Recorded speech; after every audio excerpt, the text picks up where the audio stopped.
Здравствуйте, друзья! Что сделать, чтобы мотоблок с плугом работал сам и его не тащило по сторонам? Поэтому постараемся разобраться вот в этом видео на стареньком мотоблоке Нива, которому уже больше 20 лет, и заводском плуге, который предоставила Анастасия канала Настя Мой Мотоблок. Большое за это спасибо. На канале, кстати, не очень много полезной информации о мотоблоках и новостном оборудовании, поэтому, кто еще не подписан на канал, можете зайти, посмотреть и подписаться. Итак, друзья, начинаем, наверное, из самого главного. Наверное, ни для кого нет секретом: для того, чтобы настроить работу плуга, необходимо под левое колесо мотоблока поставить упоры, которые будут равны глубине пахоты. На втором этапе выставляем стойку плуга, вертикально обрабатываем поверхности. Для этого есть разные варианты. В данном случае у меня ослабляются вот эти два винта с каждой стороны, и в овальных отверстиях перемещаем плуг в поперечном направлении таким образом, чтобы стойка была вертикальна. Во многих этот параметр производится непосредственно вот в районе этой степки. На третьем этапе производим регулировку угла атаки плуга следующим образом: чтобы лемех плуга соприкасался с обрабатываемой поверхностью всей плоскостью, и при этом пятка плуга тоже была на самой плоскости. Это мы производим при помощи регулировочного винта. Он тоже может быть по-разному. Как здесь находится, так в некоторых случаях он бывает продольный, находясь от самой степки мотоблока и до хвоста. Друзья, на протяжении многих лет мотоблок с плугом работает в жесткой сцепке.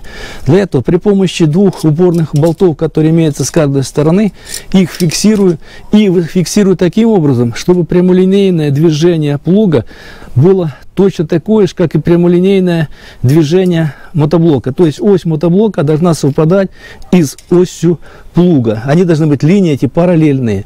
Друзья, если во время работы вы почувствуете, что мотоблок тащит в левую сторону, то вам тогда необходимо хвост плуга переместить вправо. И наоборот, если мотоблок тащит вправо, хвост плуга мы перемещаем влево. И таким образом мы добиваемся идеальной работы плуга без вмешательства человека. Пятый параметр, который необходимо выставить при работе с плугом, это его допустимая рабочая ширина. Для этого прикладываем ровный предмет, доску можно, к самому колесу, прочерчиваем линию условно, это та линия, которая край борозды будет, и перемещая плуг на самой сцепке в правую или в левую сторону, добиваемся именно таким образом, чтобы плуг перекрывал максимум 1 сантиметр предыдущую борозду.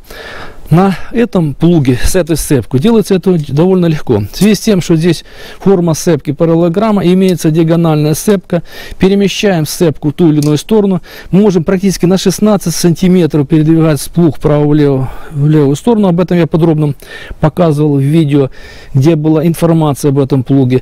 Ну, друзья, в кого нету такой сцепки, многие самодельщики дополнительно здесь приваривают или приделывают швеллер.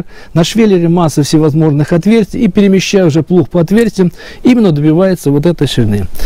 Итак, мы рассмотрели 5 параметров, которые необходимо обязательно выставить перед тем, как работать с плугом. Для того, чтобы любой плуг хорошо работал, необходимо довести его до зеркального состояния, как сам лемех, так и сам отвал. Если этого не сделать, то работы толком не будет. Может появиться, но только через несколько гектаров пахоты на песчаной почве.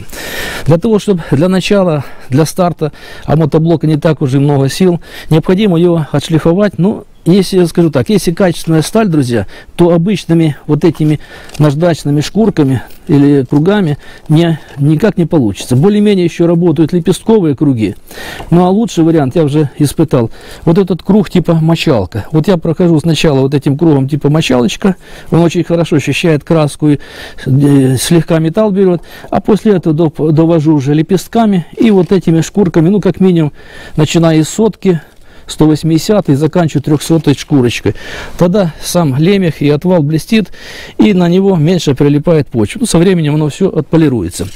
Не забываем еще, друзья, произвести заточку нижней части самого лемеха внизу, таким образом, чтобы заточенная часть, вот так, если мы посмотрим, я вот ложу непосредственно сейчас сам кусочек рулетки, и вы видите, вот таким образом должна производиться заточка. Потому что иногда я видел, когда заточка производится на самом лемехи вот таким образом, типа как бы задняя часть заточки, она становится выше или, будем говорить, глубже, чем сам лемех. И тогда сам этот плуг будет выскакивать из почвы.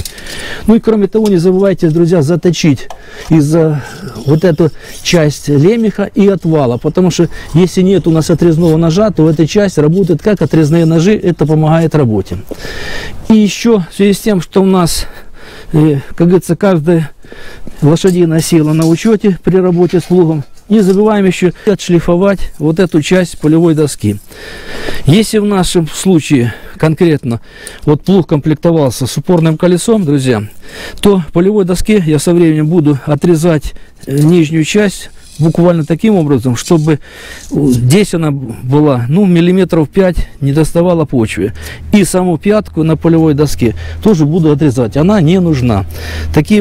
Так плуг выставляется в том случае делается, если плуг эксплуатируется без упорного колеса. Еще не забываем установить опорное колесо, поднять опорное колесо на предполагаемую высоту пахоты, которая равна упорным подкладкам. Ну и следующий момент. Для того, чтобы любой мотоблок с плугом еще работал сам, друзья, нужна хорошая сцепка с почвой. Для этого, конечно, родные стандартные или штатные колеса диаметром 45 сантиметров, вы видите, они годятся только, чтобы доехать до участка. Необходимо колеса менять или устанавливать, ну, как минимум, металлические грунтозацепы, но у них есть большой минус. Если будут они работать на влажной почве, они забиваются, и от них работы, как говорится, будет ноль. Они будут буксовать, проскальзывать. Я уже, наверное, ну, не знаю, сколько лет не пользуюсь этим грунтозацепом. Если, может быть, кому-то нужны, я могу их предоставить вам. Так что, если надо, пишите в комментариях. Лучше всего использовать, я уже преднаучился и доволен очень. Это резина сельскохозяйственная, она самоочистная, ее диаметр 72 сантиметра, у нее большая площадь сцепки с почвой. Ну и для того, чтобы, кроме того, что получилась уже лучшая сцепка с почвой, любой плуг необходимо догружать. У меня внутри вот этих дисков, это диски от Нивы, установлены еще на металломе, случайно попались у меня эти самые диски от сцепления, маховики от сцепления какого-то грузовика, не идеально стали туда. И то у меня вес каждого вот этого колеса составляет 40 килограмм, вместе это 80.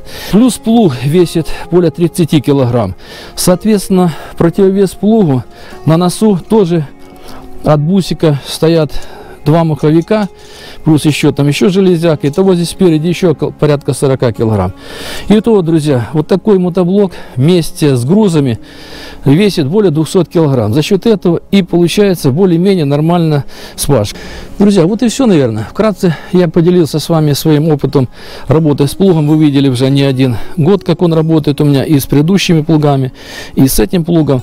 Поэтому, у кого какие будут вопросы, еще задавайте в комментариях. Я постарался все, что можно, рассказать и показать, эти все моменты.